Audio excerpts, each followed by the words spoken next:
Hey, what's up, everybody? It's Letitia with Barefoot Gardening. I hope that you're doing well.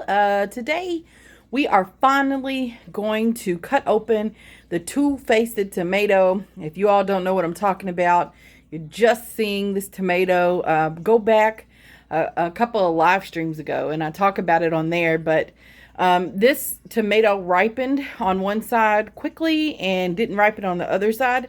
And so I just gave it a couple more days to try to get ripe on on this side, and you can tell the difference in the color. But I'm gonna cut it open and I'm gonna do a taste test. I am not gonna be on camera with my taste test today. I look a mess, y'all, and I can barely move my neck. So I'm not gonna let y'all see that. I just can't do it. So y'all are just gonna hear my voice and hear me chomping away. But I am gonna try this. For most of you all know that I do not like tomatoes overall. I just don't prefer them. I grew about 8 varieties this year, maybe a little bit more. Because I'm trying to find one that I like. I can eat tomatoes in soups or, as long as it's cooked in something, but just cutting up a tomato and eating it raw, none of that. Until I found the black cherry tomato.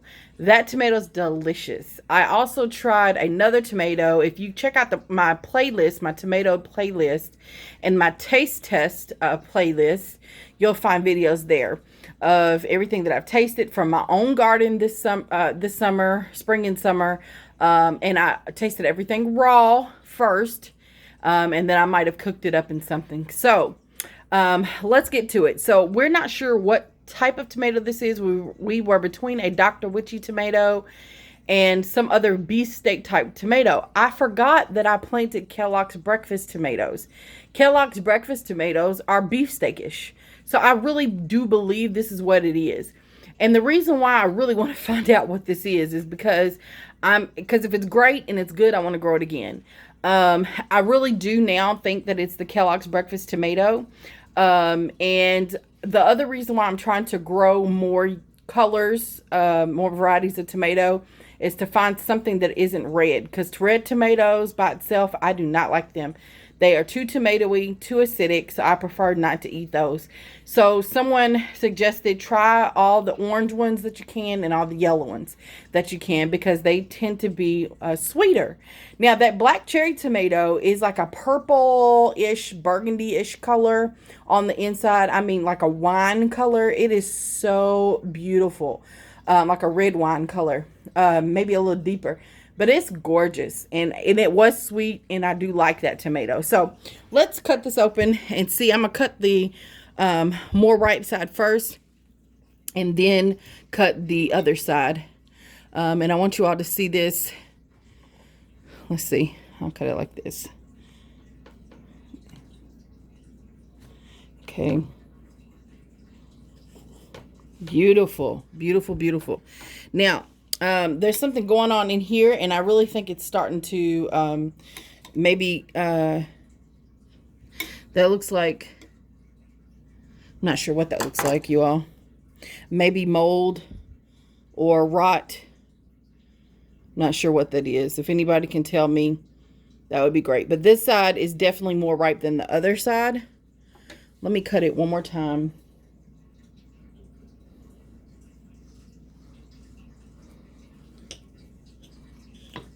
Okay, so that section doesn't go all the way through, but again, the flesh is yellow. It's very meaty. Not a whole lot of gel.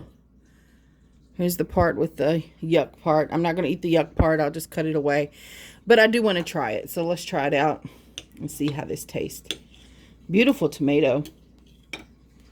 Gorgeous. Okay, here we go.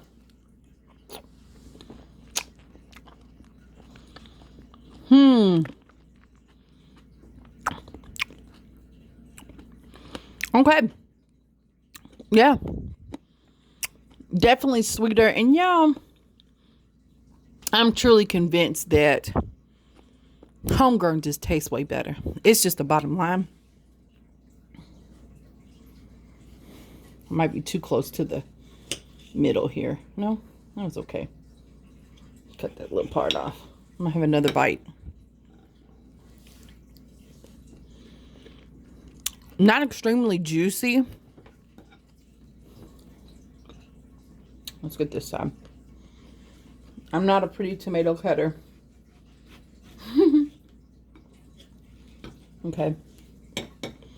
So this side that's still trying to ripen up, you can see the green tinge kind of in there. Yeah. Yeah, but not overall, not a bad tomato, tasting tomato. I do believe this is the Kellogg's breakfast. So you can tell it's not fully ripened on that side. Okay, let's try, give me 1 second, and we'll try this tomato. Okay, now this tomato, I believe, is the not Dr. Witchy, Aunt German Green. It is a little bit more yellow, so we may be messing around with another Kellogg's breakfast tomato. You all, I'm just going to try so much harder next year to make sure my labels stay where they're supposed to stay and make sure I have them labeled. But if it is an Aunt German Green, the flesh is green. So I didn't think the flesh was supposed to turn this yellow. But on the picture that I saw, it was about that yellow. And I don't know why I didn't register that in my brain. But anywho, the Aunt German Green is supposed to be green inside. When it's fully ripened, it's going to still be green. The gel's going to be green. So that's how we'll know if we have an Aunt German Green tomato. This may be another Kellogg's breakfast, but it is a beauty. It is soft to the touch. It's pretty much ready to go. So I'm going to cut it and try my best so you all can see.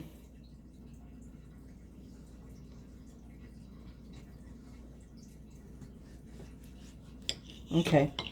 So this is not the Aunt German Green. Okay. It looks like maybe another Kellogg's breakfast tomato, which I'm happy about, but I really want to find the Aunt German Green. Yeah. So this tomato, again, is supposed to be, the Aunt German Green is supposed to be a green flesh inside, but I'm going to go ahead and taste this. It's about the same character as the Kellogg's breakfast that I cut earlier. Oh my God.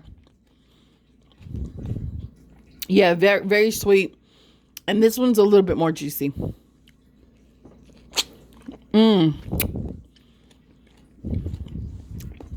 Yeah, I really like this tomato. Give me 1 second.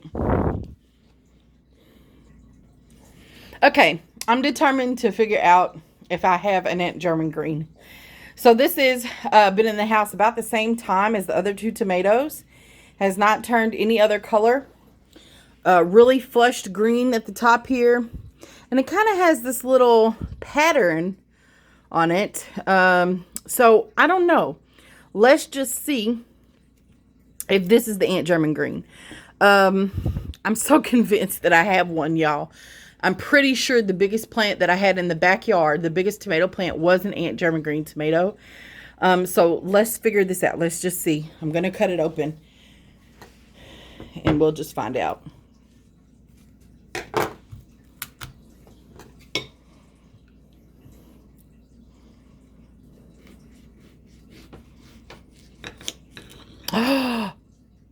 I think this is it.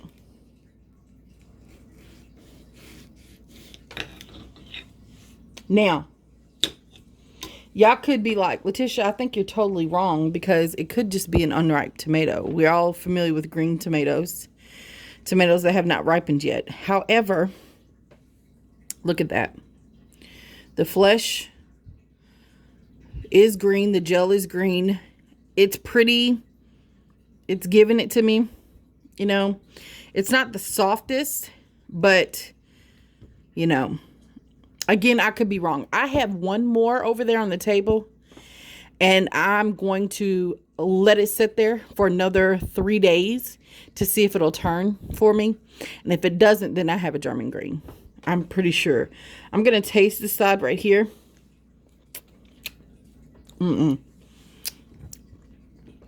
That is so sour. So this may just be an unripe tomato. But it's really sour.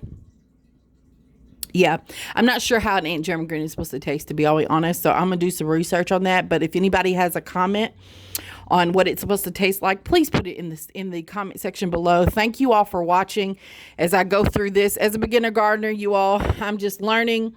And hopefully I can just do better next year about labeling. That way we know exactly what we have. I am going to cut this up and get the hubby to fry it when he gets home, because I don't want that to go to waste at all. Again, it's a beautiful tomato. I really do think it is the Aunt German green. Even the tomatoes that I have that change color, that were not completely ripe, did not look like this. But again, I may be wrong. I don't know. I may be wrong. Thank you all for watching. I love y'all. Bye.